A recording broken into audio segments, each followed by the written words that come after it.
Inspirai, ó Deus, as nossas ações e ajudai-nos a realizá-las, para que em vós comece e para vós termine tudo aquilo que fizermos por Cristo nosso Senhor. Em nome do Pai, do Filho e do Espírito Santo. Amém.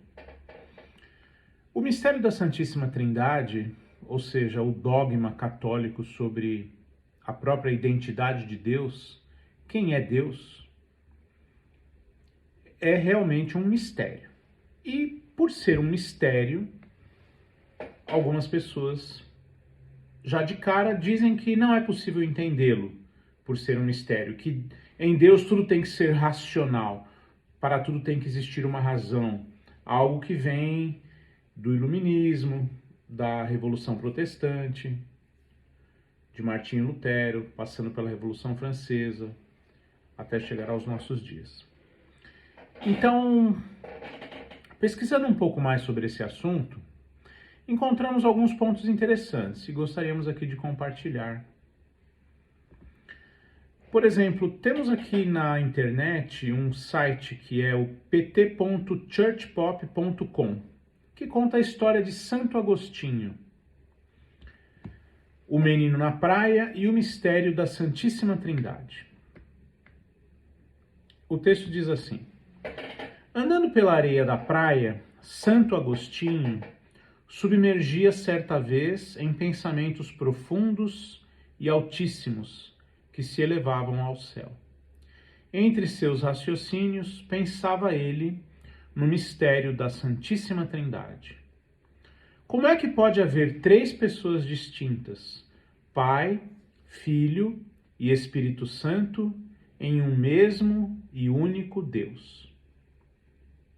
Ele avistou de repente um menino com um baldinho que ia até a água do mar, enchia o seu pequeno balde e voltava, despejando a água em um buraco na areia. Santo Agostinho, observando atentamente o menino, lhe perguntou: o que estás fazendo? O menino, com grande simplicidade, olhou para Santo Agostinho e respondeu: coloco neste buraco toda a água do mar. Diante da inocência do menino, o santo lhe sorriu e disse: isto é impossível, menino. Como podes querer colocar toda essa imensidão de água do mar neste pequeno buraco? O anjo de Deus o olhou, então, profundamente, e lhe disse com voz forte: em verdade te digo, é mais fácil colocar toda a água do oceano neste pequeno buraco na areia do que a inteligência humana compreender os mistérios de Deus. Então, essa breve história que aconteceu de fato com Agostinho de Hipona, bispo da Igreja Católica do século IV depois de Cristo, é muito interessante. E ela nos faz lembrar dois textos bíblicos. O primeiro do Antigo Testamento, Provérbios capítulo 4, versículo 18. Que diz o seguinte, segundo a bibliacatólica.com.br: a vereda dos justos é como a luz da aurora, que vai crescendo até ao dia pleno. Ou seja, existe um entendimento que vai aumentando, conforme vai clareando, o entendimento vai aumentando. O próprio Nosso Senhor Jesus Cristo, no Evangelho de São João, no capítulo 16, no versículo 13, quando estava perto da sua paixão e morte e ressurreição, Nosso Senhor disse o seguinte aos seus apóstolos. João 16, 13. Quando vier o Paráclito, o Espírito da verdade, ele vos ensinará toda a verdade, porque não falará por si mesmo, mas dirá o que ouvir, e vos anunciará as coisas que virão. O 14, ele me glorificará, porque receberá do que é meu, e vô-lo anunciará. Tudo o que o Pai possui é meu. Por isso, disse, há de receber do que é meu, e vô-lo anunciará. Nesses 3 versículos do Evangelho de São João, capítulo 16, versículos 13 a 15, Nosso Senhor fala do Espírito Santo, o Paráclito ou o advogado, o ajudador, o defensor. Fala dele mesmo e fala do Pai. A Santíssima Trindade, claramente descrita aqui por Nosso Senhor Jesus Cristo, em João 16, 13 a 15. Primeiro ele fala do Espírito Santo, depois ele fala dele mesmo, e depois ele fala do Pai. É interessante que, pesquisando a respeito deste assunto com mais profundidade, existe um livro muito pequeno, mas muito interessante, que eu vou colocar aqui na tela. É o livro O Mistério da Santíssima Trindade, escrito pelo padre Emmanuel André. No capítulo 3, na página 15, ele cita o seguinte fato histórico. Uma santa italiana, Santa Clara de Montefalco, meditou muito sobre o mistério da Santíssima Trindade. Depois de sua morte, achou-se no seu fígado 3 bolinhas iguais. Essas bolinhas tinham esse particular, que cada uma delas pesava tanto quanto as 3 juntas. Que se pesasse uma, 2 ou 3, era sempre o mesmo peso. Uma imagem impressionante da Santíssima Trindade. Tome uma pessoa divina. A natureza divina está toda nela. Tome 2 pessoas divinas. Ela está toda nas 2. Tome todas as 3. Ela está toda nas 3. Mas tanto nas 3 quanto em uma só, como a bolinha que não pesava mais, quando as 3 juntas ou quando uma só separada. Muito interessante. E aqui ele ainda cita Santo Anselmo, que diz que acrescentar Deus a Deus nunca dá mais que um Deus. Assim como somar a eternidade à eternidade nunca dá mais que uma eternidade.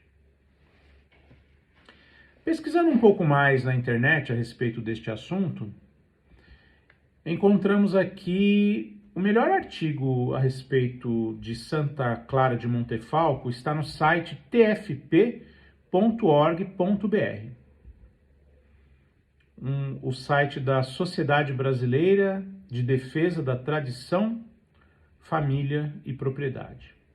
Num texto escrito pelo professor Plínio Corrêa de Oliveira, extraído de uma conferência pública do dia 7 de dezembro de 1973, o professor Plínio fala o seguinte a respeito de Santa Clara de Montefalco e a respeito deste símbolo da Santíssima Trindade. Depois de falar um pouco sobre a vida da santa, sobre a sua morte, inclusive mostrando que ela foi uma santa de admirável virgindade, que após a sua morte o seu corpo permaneceu incorrupto, não conheceu a corrupção.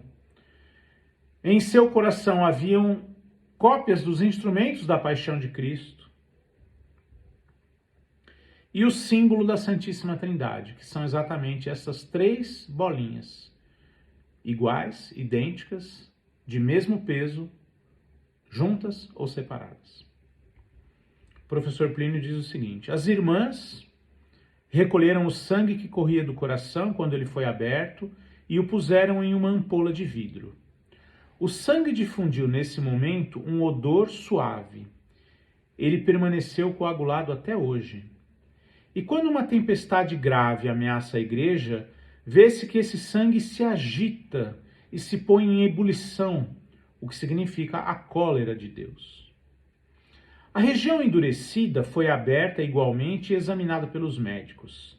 Ali encontraram 3 pequenas esferas, cor de cinza e manchadas de vermelho. Eram todas as 3 da mesma grossura e do mesmo peso, duras como sílex e colocadas em forma de triângulo. Olha os detalhes. Elas representavam manifestamente o mistério da Santíssima Trindade. Eram absolutamente iguais umas às outras em tudo. O que causa maior admiração é que cada uma dessas bolas era exatamente do mesmo peso que as outras duas. Isso é mais notável porque parece uma contradição. Pondo numa balança de duas conchas as 3 bolas, cada vez que se punha uma bola separada, ela pesava tanto quanto as outras duas.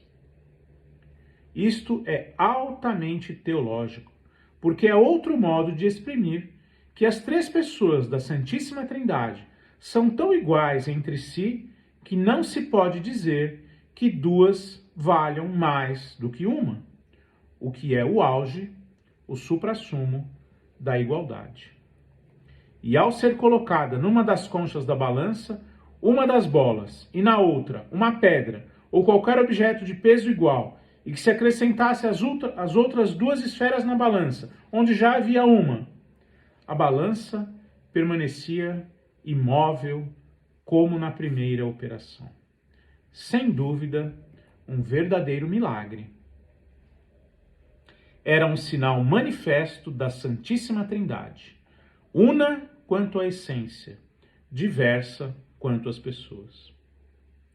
Uma das 3 bolas, esse detalhe é muito interessante, uma das 3 bolas partiu-se por si mesma,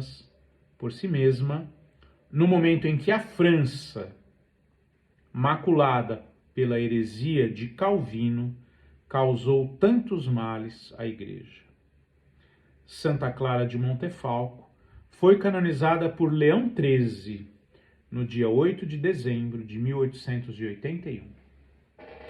Então, Santo Agostinho, meditando no mistério da Santíssima Trindade.